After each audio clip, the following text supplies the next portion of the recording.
We're going to buy this. You are there. You are on the finish line. And guess what? They fucking passed. Yeah. And that makes you want to gouge your eyes out, doesn't it? So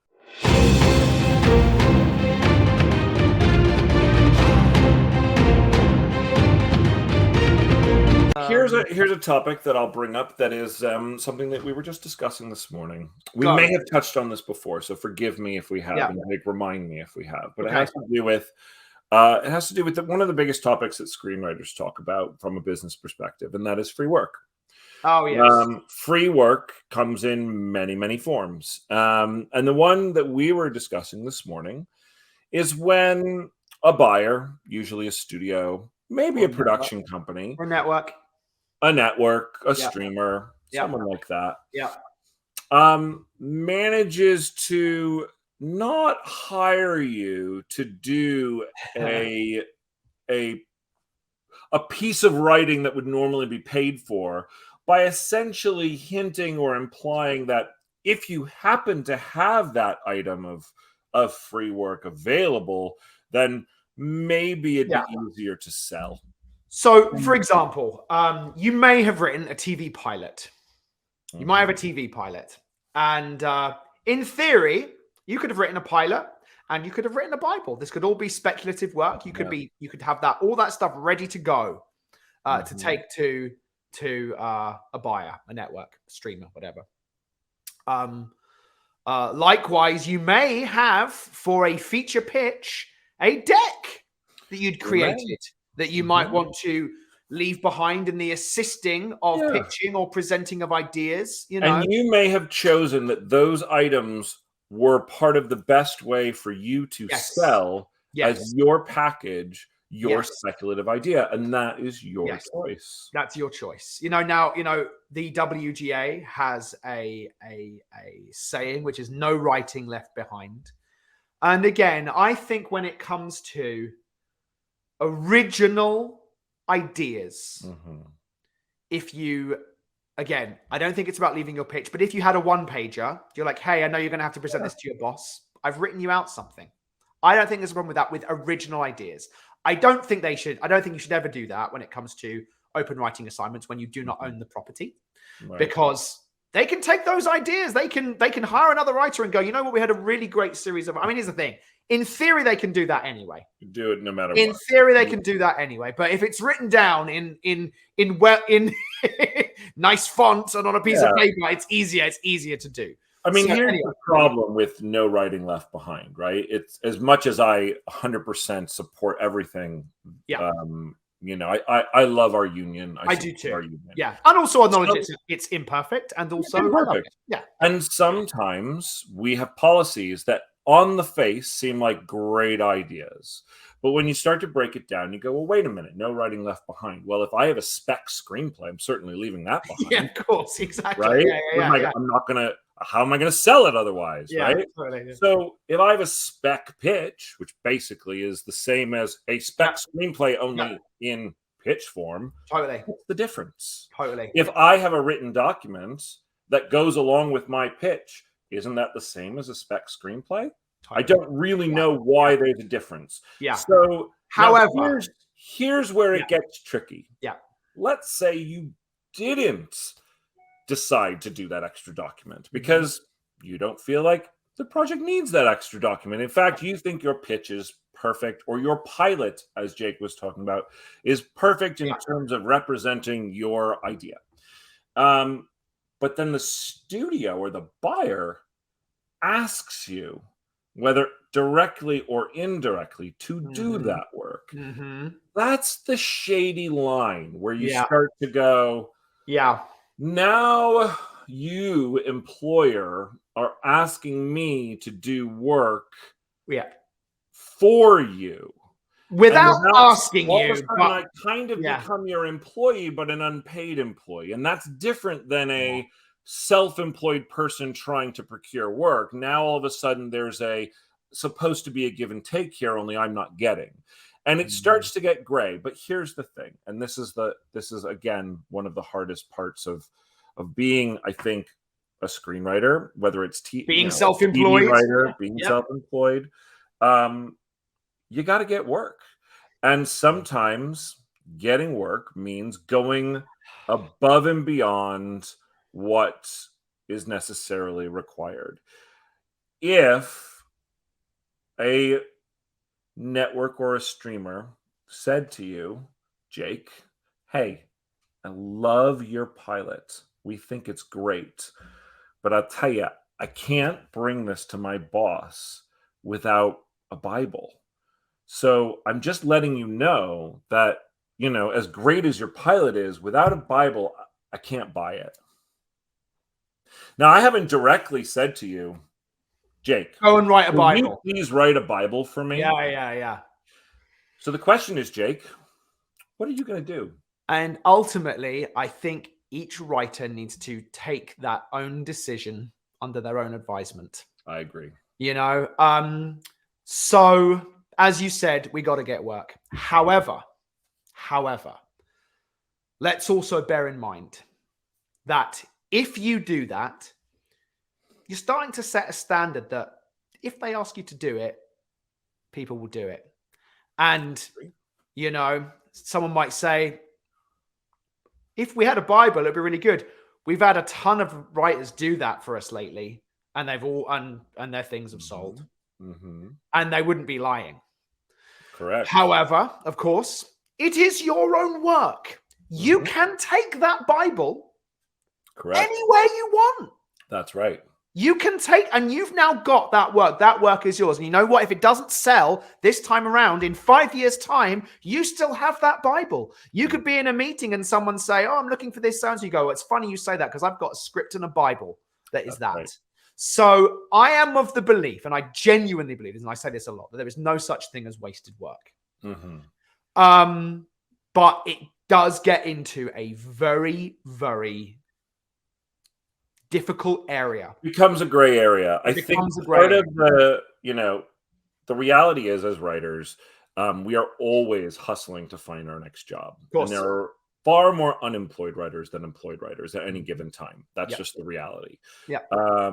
So while I think it's great, if every writer in the entire guild agreed we will never write a Bible for free because those Bibles are actually part of the MBA and there is a minimum associated with that Bible. There is. If everyone said we will not write a Bible for free, never, well, okay, then maybe it would work.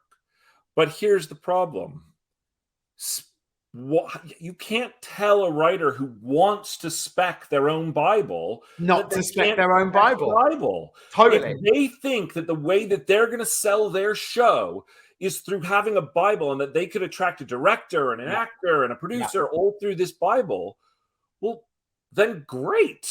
Totally. I mean, that's fantastic. So as long as there is ever people who want to spec that material, then buyers will always think that it's a possibility to get that material. Yeah. And that doesn't mean you have to do it. And I think you're right. It's the writer's choice as to whether they will do it or not. Yeah. And it's and it's tough because sometimes it gets to be exhausting. We personally had a pitching experience, and this was without talking about where or what the buyer was, but we went in and we pitched a project that was an original. It was not based on an owned IP. It was based on an IP that it was 100% in the public domain. It was our original take, and we pitched it to a buyer, and the buyer said, we really like this. Yeah. But we have some notes.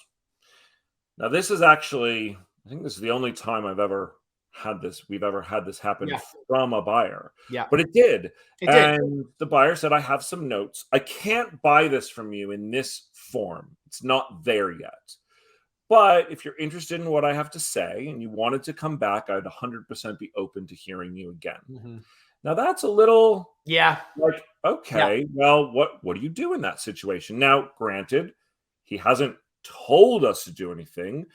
it's an original idea. We don't have to go back to him. If we didn't like his note, in theory, we could just say, fuck off. We'll go try and sell this to Studio B. Right?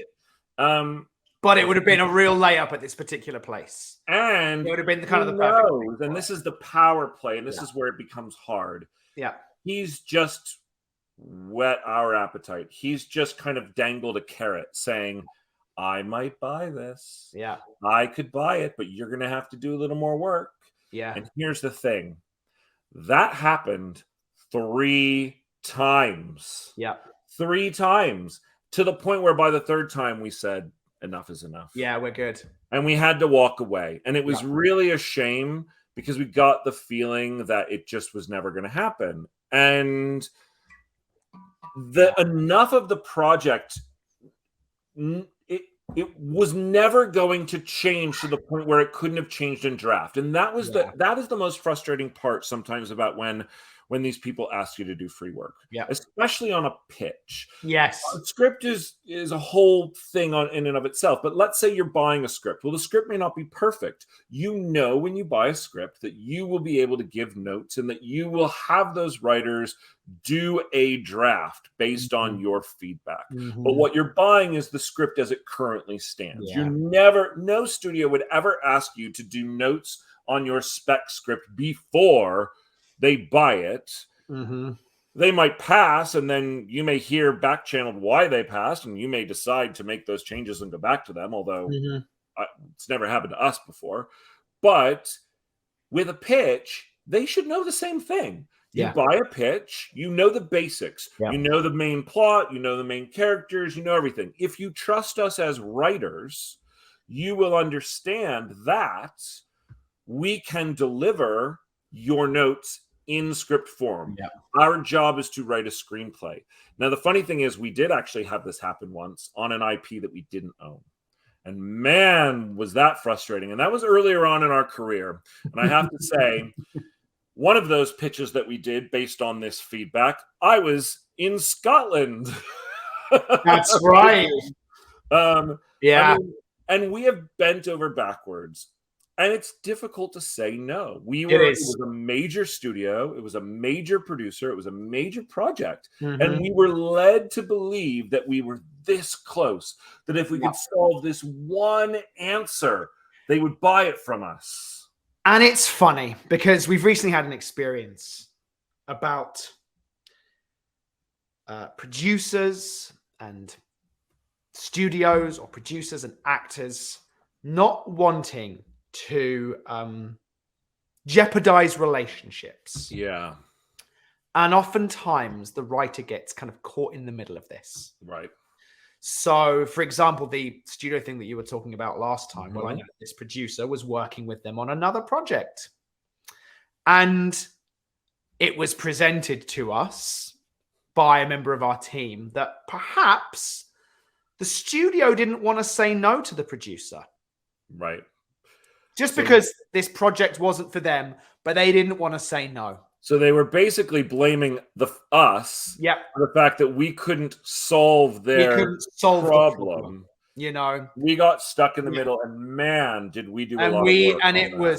And again, we've actually experienced that a couple of times. We had another pitch we took into a big studio, and again, it's happened twice. We had this thing. I remember. Totally.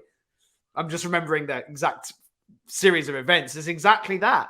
They didn't want to say no to the producer. So they just kept giving us notes and notes and notes and notes until we throw our hands up in the air. And then it's like, well, the writers can't fix it. Rather than just saying, you know what? We don't want to do this project. This isn't for us. Sorry. You know, they're trying to keep their relationship. And again, we just experienced it with an actor and a producer. You know, actor didn't want to say no. So we waited and waited and waited and waited and waited to see if this person was going to attach to our script. And in the end, it was just like, well, we're going to have to move on. And then we were like, well, it was discussed that perhaps they just weren't. I think that when it comes to free work, I think what you said really does still sum it up. Every writer has to make the choice on their own about whether it serves them in the moment. It can be diminishing returns. We have experienced both sides. We have experienced where free work has actually helped us sell projects and make more money. And we have experienced where free work has been a complete, total time suck and a complete like disaster. And per what we were talking about in our conversation before we got on, there was an example of a screenwriting partnership who we're good friends with, who was asked by a buyer this exact thing. If you had a Bible, we could set this up. Right. They went away, wrote a Bible, and set it up. And it's an incredibly popular show. Yeah. We took the approach at one point, Jake and I, because we were told this by someone, I can't remember whom, but to always just say, well, we'll come in and pitch it for you as many times as you need. If they say, well, do you have anything in writing? And we would always say, well, we don't really share our work, but we're happy to pitch it to you as many times as possible. Yeah. And then more and more and more over the years, people just will not accept that answer. Yeah. And I remember very specifically, one of our biggest, we loved this project so much. One of our biggest projects we went out with that unfortunately did not sell. We pitched to Amazon. I will name the studio in this case, but I won't say who it was. And after the pitch, they said they loved it. They loved the pitch. They were so excited about it. And we got this feedback and we were like, oh my God, we might have sold this to Amazon. And then there was a but. We said, well, what's the but? They need to be able to present it to their bosses. And we said, well, we'll pitch it to their boss. No problem. And they said, yeah, well, their boss is traveling the world and it's really hard to lock them down and they really need to know.